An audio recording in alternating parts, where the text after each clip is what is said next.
On April 6, 2017, Donald Trump ordered the launching of 59 Tomahawk cruise missiles, targeting the airfield that he says Syria's President Bashar al-Assad used to stage a chemical weapons attack that killed men, women and children. Trump explained his bombing by saying that Assad choked out the lives of helpless men, women and children with the poisonous gas sarin in the town of Khan Sheikhoun. Chair of the Russian Senate Security and Defense Committee Viktor Ozerov described America's actions as an act of aggression against a UN member.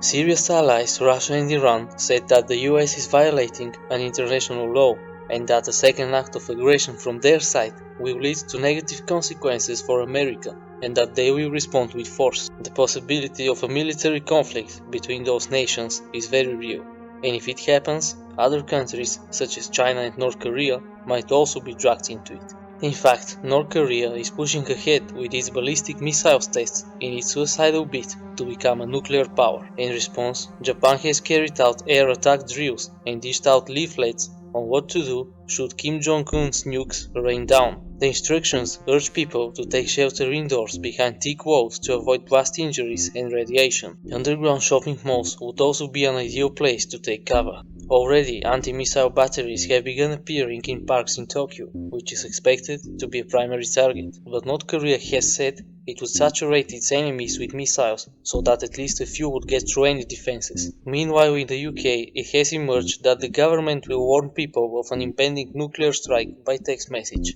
Looking at the nuclear potential of some of the world's most powerful countries, it becomes clear that a military conflict involving them would unleash hell upon our planet. So, let's take a look at the terrible fate that awaits Earth in case of a nuclear war. The following is based on a 2014 research done by the National Center for Atmospheric Research in Boulder, Colorado, published in the journal Earth's Future. In it, the researchers looked at the outcome of a regional nuclear war between India and Pakistan, in which each side detonates 50 15 kiloton weapons. The immediate result of 100 nuclear weapons, roughly the size of those dropped on Hiroshima and Nagasaki, being detonated, would be the release of 5 megatons or 11 billion pounds of black carbon into the atmosphere.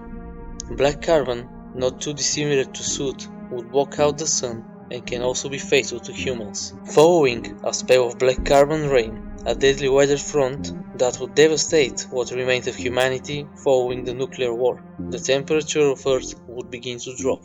After a year, the temperature would fall by 2 degrees Fahrenheit, while after 5 it would be 3 degrees Fahrenheit cooler than it is now. About 20 years after the conflict, it would warm again to just 1 degree Fahrenheit below today's temperature, accompanying what the researchers call the coldest average surface temperatures in the last 1000 years would be a huge loss in ozone levels.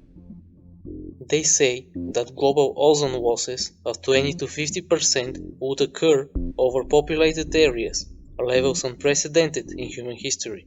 The drop in temperature would produce killing frosts that reduce the world's growing season by 10 to 40 days. Meanwhile, the eradication of up to half of the ozone would increase UV rays in some locations by as much as 80%, raising the chances of developing skin cancer for large parts of humanity. Combined with the global cooling, this would put significant pressure on global food supplies and could trigger a global nuclear famine. The planet's falling temperature would also decrease the amount of rainfall. 5 years after the conflict, Earth would see 9% less rain, while 26 years after the war, there would be 4.5% less rain. The result of all of this would be devastation, and ultimately death for hundreds of millions and perhaps billions. As you can see, in such a conflict, there cannot be a winning side. So let's hope that clash between USA and Russia, or a third world war, would be avoided.